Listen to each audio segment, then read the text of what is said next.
Lady is innocent. I curse you all. Stop recording. Walls.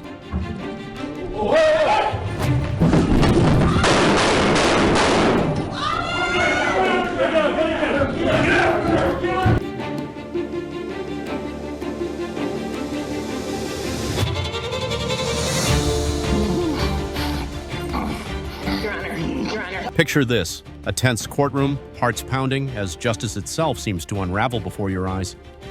Today we're traveling the globe and diving into the most jaw-dropping courtroom eruptions ever recorded. Moments when defendants snapped, witnesses panicked, and the very pillars of order cracked under pressure.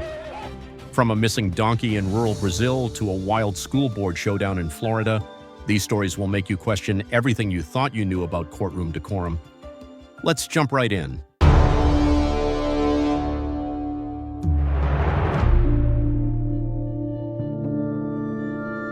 Our first stop is Brazil, 2012. Francisco Carlo Mariano de Moura was on trial for shooting a man over a stolen donkey. That's right. The victim, Cristiano Alves Terto, collapsed into the hospital and later died. Emotions ran so high during the hearing that Terto's own son, 27-year-old Cristiano Alves Terto, slipped a gun into court. As Moura sat shackled, his son crept forward, sister's screams echoing in the gallery. He cornered the accused behind the judge's desk, emptied the chamber into him, then bludgeoned him with the pistol when the bullets ran out.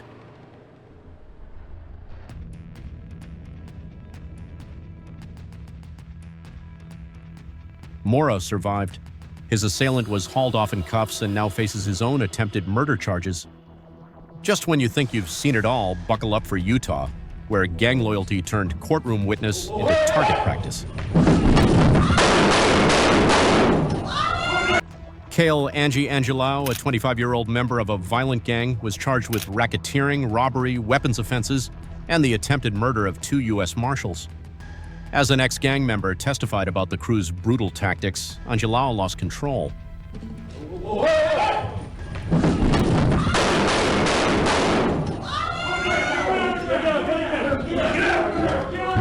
He grabbed a pen like a knife, vaulted the defense table, and lunged at the witness. A U.S. Marshal reacted instantly. 6 shots rang out. Boom, boom, boom, and then boom, boom, boom, boom. Angelou dropped where he stood. The witness, unharmed. The gallery, stunned into silence. Across the country in Nebraska, a Tinder date turned into a horror show. Stop recording. On November 15, 2017, 52-year-old Aubrey Trail sat accused of murdering Sidney Loof. Evidence, from surveillance receipts to receipts for dismemberment tools, painted a gruesome picture. Trail's roommate, Bailey Boswell, was implicated too. During the trial, Trail suddenly produced a razor blade smuggled into his pocket, screamed that Boswell was innocent, and slashed his own throat in full view of the court. Lady is innocent. I curse you all. Stop recording. Bailiffs rushed in, dragged him away, and patched him up. He survived. Next time he returned to testify, he was strapped into a restraint chair, still proclaiming his twisted version of events. You know, she was in desperate straits, I guess is the right way to put it, and I'm sorry to say I played on that. Sidney Loof died that night. Later down the road, I come up with a story to try to protect me and her, you know, mostly her, but because it was only me, Bailey, and Sidney there the night Sidney died. What did you use to dismember the body? I used a saw that it's similar to a hacksaw blade, but it's I call it a curve saw. On hindsight, it was a really bad decision, but it's one I own. I mean, I did it. I have to live with it. Now imagine living a life of luxury only to almost die in your own home. But before we continue, we can tell you enjoy this type of content, so don't forget to subscribe to the channel and give this video a like. Make sure to turn on notifications too, so you never miss a new video. Michael Marin was a millionaire lawyer whose oceanfront mansion burst into flames. He escaped using scuba gear stored in his pool, clambered to safety, and told first responders he'd run out of air, but he lived. And what's your emergency? My house is on fire. Are you going to be able to get out? I've got one of those ladders. You have a ladder where? I'd rather work on that than talk to you. So let me get the hell out of here. Investigators soon discovered the fire was no accident. Moran had set the blaze himself for insurance money. In court, he heard the jury's guilty verdict: arson of an occupied structure, a dangerous felony. As the foreman read the verdict, Marin slipped cyanide pills into his mouth.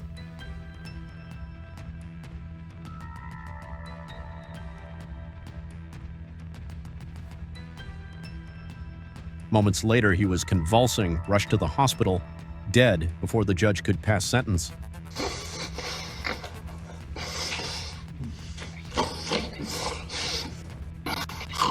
Your Honor, Your Honor, Your Honor.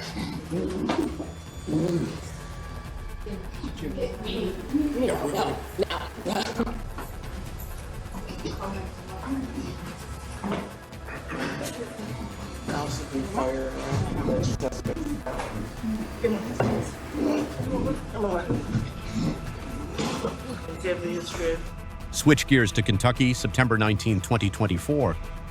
Former Sheriff Sean Stein sat across from Judge Kevin Mullins, accused of first-degree murder. Tensions flared, words were exchanged.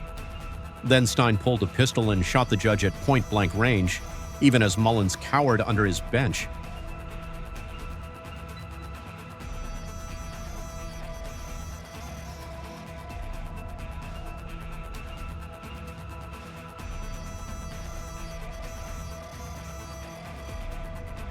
He fired again into the judge's still form, then calmly walked out.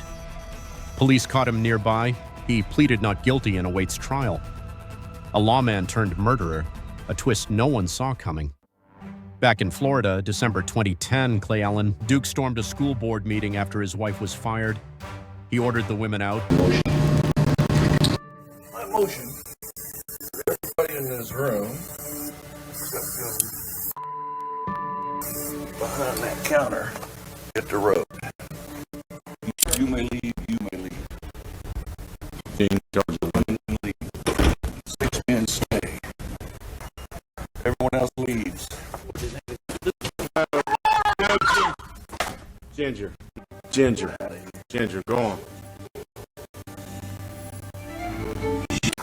Elementary. John, Our benefits have run out. See what I'm saying? She was fired. I'm either going to the grave or going to prison. Hey, listen to me.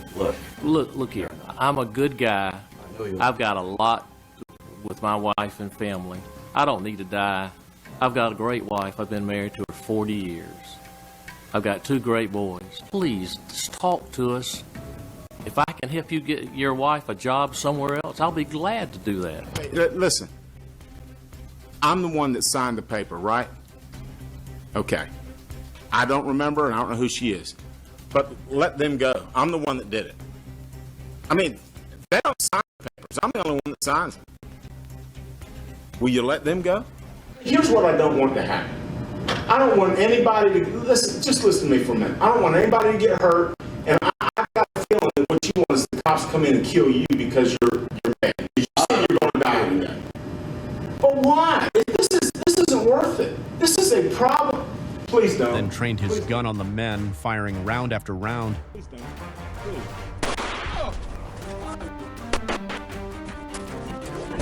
Bullets pinged off the hardwood. Miraculously, no one was hit.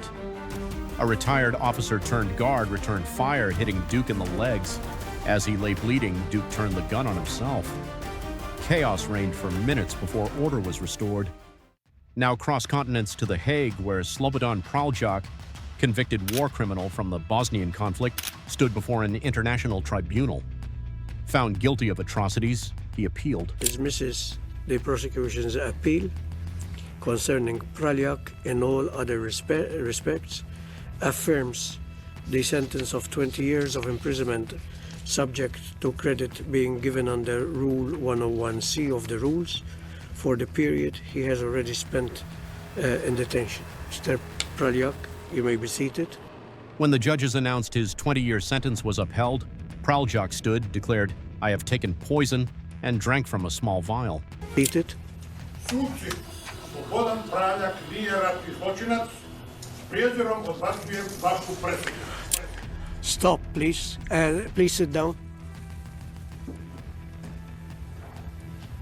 There's findings that Petkovic was responsible as a participant in a JCE under JCE. Let's show a little bit of compassion. He's not in good position here. To je otrok koji se popija. I have taken poison. Court officers scrambled. He collapsed, gasping. We suspend the. We suspend, please, the curtains. He was rushed to the hospital and died. A final act of defiance that echoed around the world. Finally, a modern twist on Courtroom flight. In Ohio, 19-year-old Cyrus Matthews faced 60 days behind bars for road rage. He apologized, begged the judge to commute his sentence, then bolted. I'm sorry for, acting immature on the road. I understand that, being on the road, you do have other people's lives in your hand. And, I should have thought about that. Is there, any way that we could reverse this jail time? Well, you're going to have to go to jail today. You need to get out to attend the hearing and consider furloughs. Okay, right now you're going to go to jail right. You have to go to the please. Have him charged with escape, felony escape if he doesn't get back to this court. Get him back!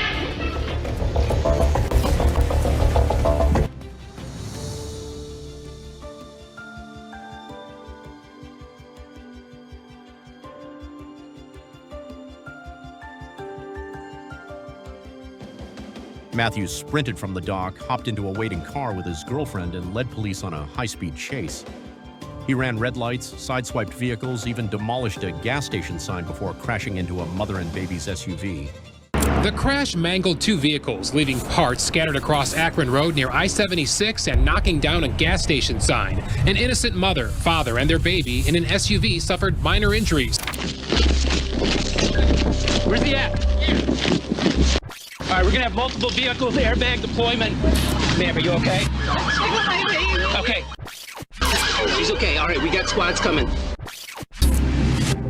Ashley, help them get out. Help them get out. You gotta breathe in and out. Breathe in and out. Breathe in and out. Breathe in and out. Breathe in and out. Breathe in and out. Watchers, I'm gonna need multiple squads. I need help, sir. Okay. Okay. Sit tight.